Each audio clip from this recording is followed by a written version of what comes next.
Halo semuanya, nama saya Niko Mangaryani. Hari ini saya akan membahas mengenai pedoman penulisan proposal dan skripsi di Prodi Sastra Inggris. Hal ini saya lakukan karena ternyata dalam proses bimbingan itu masih banyak mahasiswa yang masih tidak tahu aturan yang sebenarnya dalam eh, proposal dan juga penulisan skripsi yang terbaru. Oleh karena itu, pada kesempatan hari ini saya akan mengajak untuk membaca bersama seperti apa sih aturan terbaru di Prodi Sastra Inggris dalam penulisan skripsi. Oke, ini adalah buku panduannya yang terbaru. Kita akan bahas satu demi satu, terutama bagian-bagian yang cukup penting ya. Nah, pertama adalah dalam skripsi ini kalian harus menggunakan kertas A4 dan spasi yang kalian gunakan adalah spasi 2. Ini batas atas, batas bawah, batas kiri, dan batas kanan.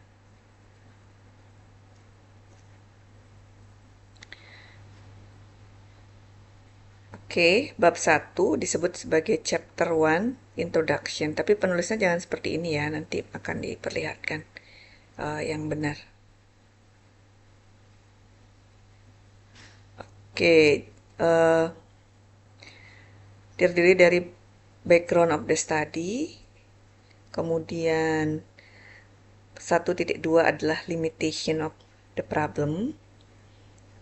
Nah, di sini di sastra Inggris sendiri sebetulnya ada ada tiga sebetulnya, yaitu yang lingkupnya adalah literature, atau lingkupnya adalah linguistik, atau lingkupnya adalah applied linguistic.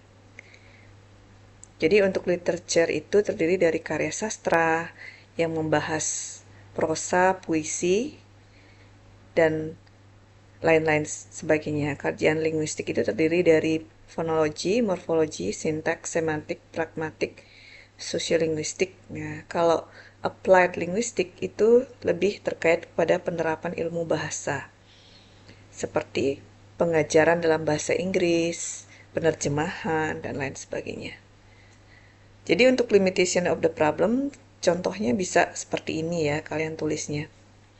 Misalnya kalau untuk lingkup literature, kalian tulis the study focus on the analysis of racial discrimination in the Netflix series Self-Made.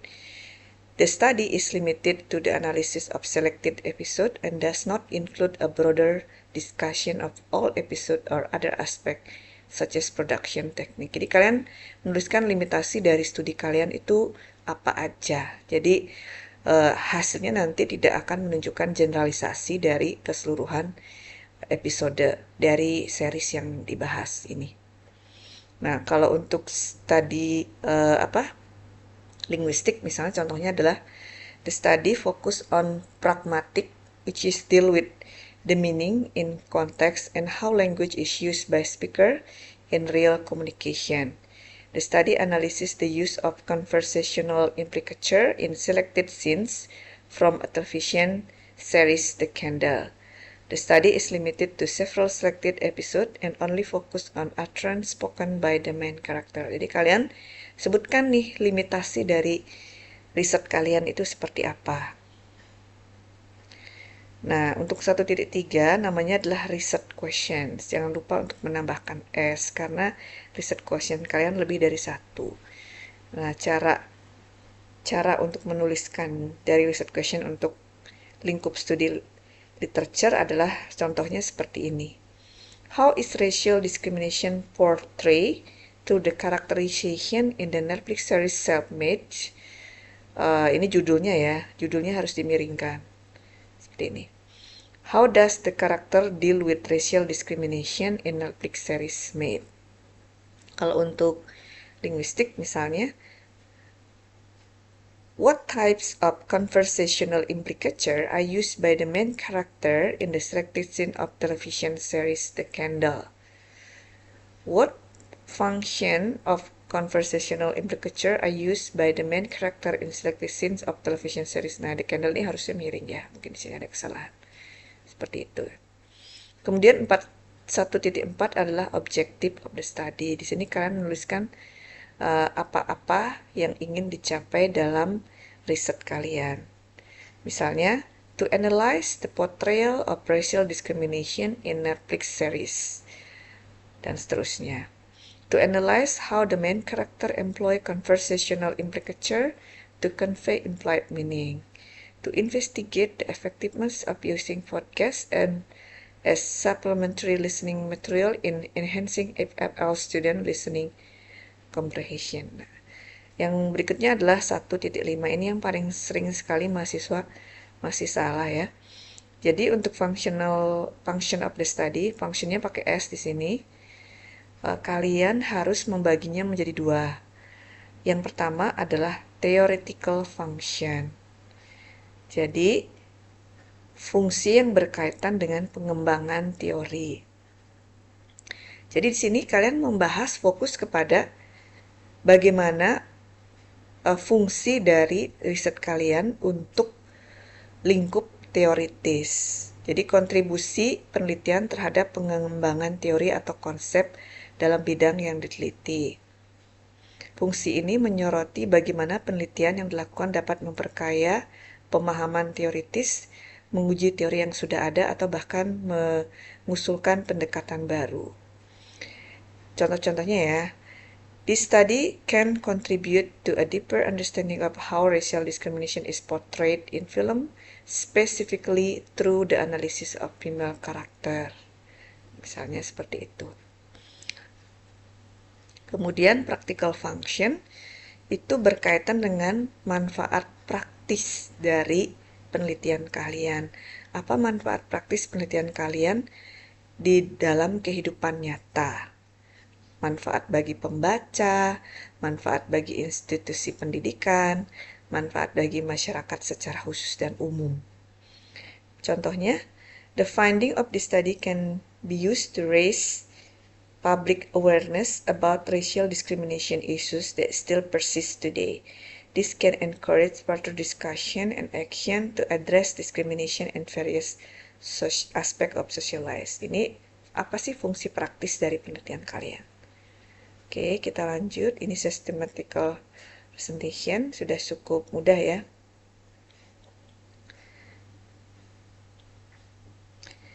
Oke. Related studies adalah penelitian terdahulu. Kemudian review of literature, teori-teori yang kalian pakai. Kemudian untuk theoretical framework, mungkin kita sedikit baca lagi dari theoretical framework. Theoretical framework mencakup pembahasan mengenai hal-hal yang tengah diteliti berdasarkan teori-teori dan hasil temuan penelitian yang pernah ada sebelumnya. Kerangka teori berfungsi mendukung konsep yang sudah dibuat dalam penelitian, memilih teori mana yang akan digunakan dalam penelitian yang akan dilakukan. Jadi di sini theoretical framework ya, sesuai dengan kesepakatan dosen itu tidak terlalu panjang ya, kalian cukup membuatnya satu paragraf, menyebutkan teori utama apa yang kalian gunakan dan juga semacam summary dari teori tersebut dan bagaimana kalian akan melakukan analisis di bab 4 nanti.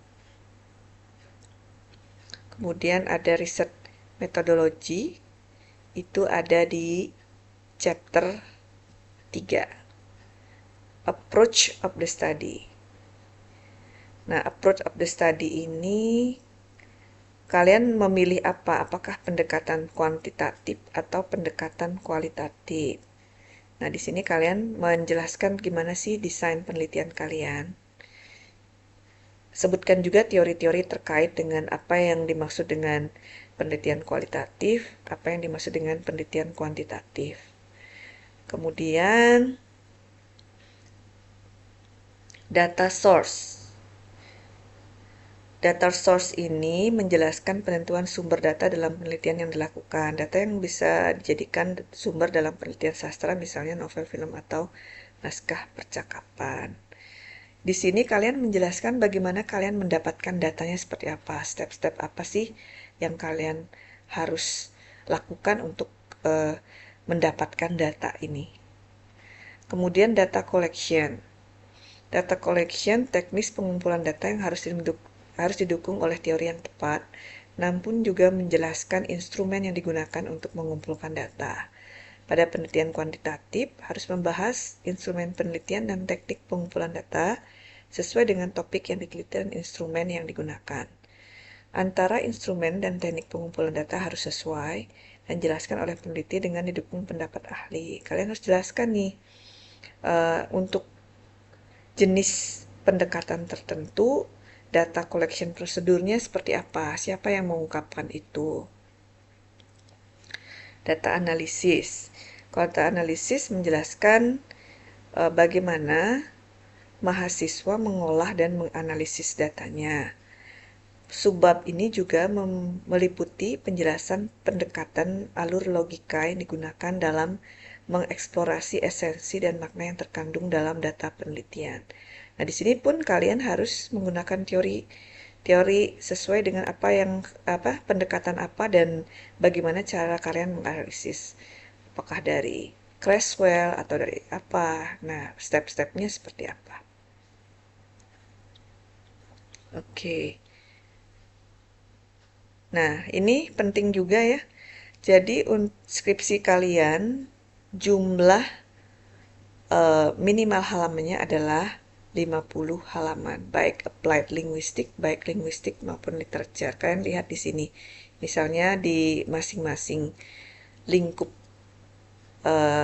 penelitian itu, kalau bab satunya minimal berapa, bab 2-nya berapa, ya. Kemudian bab 3-nya berapa, bab 4-nya berapa, ya. Seperti itu. Oke, ini teknis dalam lembar pengesahan, persembahan, dan seterusnya. Oke, ini ya, ini apa yang tercantum dalam background of the study, seterusnya. Ini udah mirip dengan yang tadi ya.